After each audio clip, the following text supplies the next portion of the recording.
Hello, what's up? Good morning, Philippines. Good morning, world.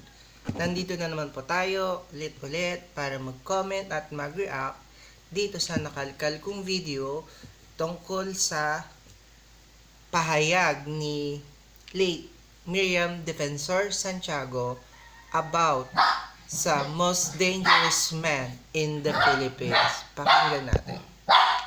Who do you think is most dangerous for the country? Duterte.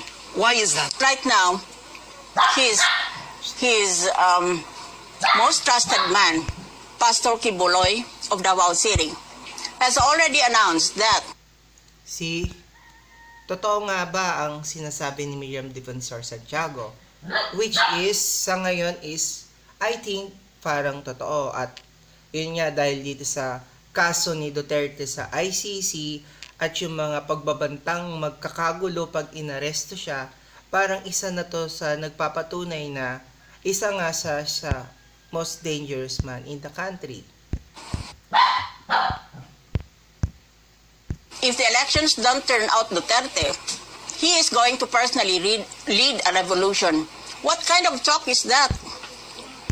Si revolution, although nanalo nga si Duterte last election at wala namang revolution na nangyari, pero mayroon niyang mga kumakalat na meron siyang private army.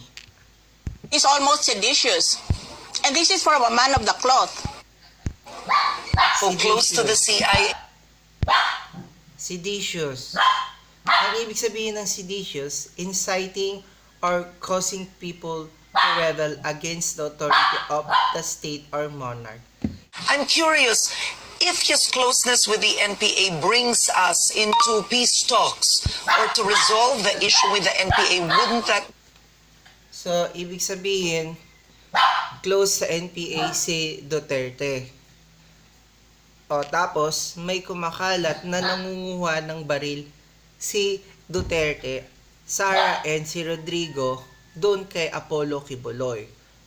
So, pwede siguro may isip ng tao na baka sila ang nag-aarmas sa mga NPA.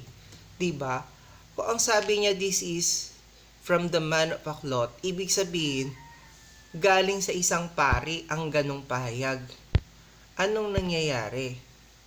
So, pwede pala talagang mangyari ang mga ganito?